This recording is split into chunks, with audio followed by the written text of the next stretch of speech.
O Evangelho é muito mais do que simplesmente uma palavra ou uma promessa. O Evangelho é a realidade de uma vida. Aqueles que fazem parte de uma igreja nominal, ou que seguem falsos profetas, ou que não se converteram a Cristo segundo o Espírito Santo, não sabem o significado de entrar na vida. A vida não pode ser feita pelo homem, não pode ser gerada segundo a ciência. A vida brota de uma outra vida. Meditamos no que é a vida e o seu significado? Nós vamos ler a Escritura segundo o Espírito Santo e vamos perceber que em Cristo nós somos chamados para entrar na vida. Isto é diferente de uma organização religiosa, porque a vida não pode ser organizada, não pode ser estabelecida pelo homem. A vida precisa de ser plantada e gerada. Por isso Jesus é o bom semeador.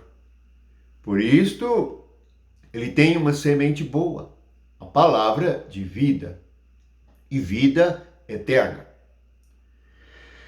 No Evangelho de Mateus, no capítulo 19, no versículo 17, na parte B, Jesus diz assim: Se queres, porém, entrar na vida, guarda os mandamentos. Portanto, Jesus está nos chamando para entrarmos na vida de Deus.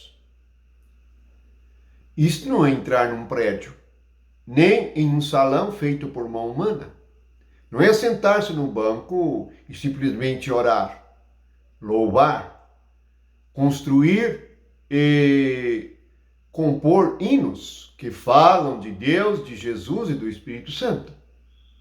É preciso de ter a vida de Deus para estar no reino de Deus. Por isso Jesus disse para Nicodemos que para entrar no reino de Deus é preciso nascer de novo. E nascer de novo significa nascer com uma nova vida.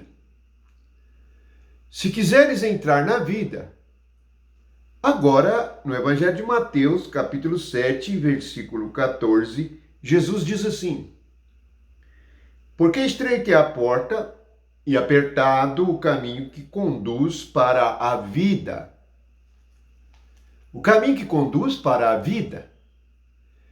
Portanto, Jesus é o caminho e é o caminho que conduz para a vida de Deus. Então nós somos chamados a nos converter de tal maneira que deixemos a morte, que é consequência do pecado, e possamos entrar na vida. Vamos agora ler no Evangelho de João, capítulo 10. Jesus diz assim no versículo 10, na parte B: Eu vim para que tenham vida e a tenham em abundância. Aqui nós percebemos o objetivo da vinda de Jesus. Jesus não veio estabelecer um reino humano, um reino carnal, um reino político. Ele veio como vida. Ele veio para que nós tenhamos vida. Para compreendermos bem isto, nós temos na carta aos Efésios, no capítulo 2, no versículo 1, a seguinte afirmação: Ele, Jesus, vos deu vida, estando vós mortos nos vossos delitos e pecados. Aos olhos de Deus, a humanidade está morta em delitos e pecados. O que o morto precisa é de vida. Ele, Jesus, vos deu vida. O homem só pode dar algo que ele tem. E o que o homem tem é morte. Não é de estranhar que os crentes estejam perdidos, estejam enganados, estejam confusos e não compreendam as Escrituras. Porque a realidade é outra. A realidade do Espírito Santo é a vida de Deus. E a vida de Deus é algo que a vida humana morta, na carne e sangue, não pode compreender, não pode tocar, não pode perceber, a menos que nasça de novo, cresça e amadureça nela.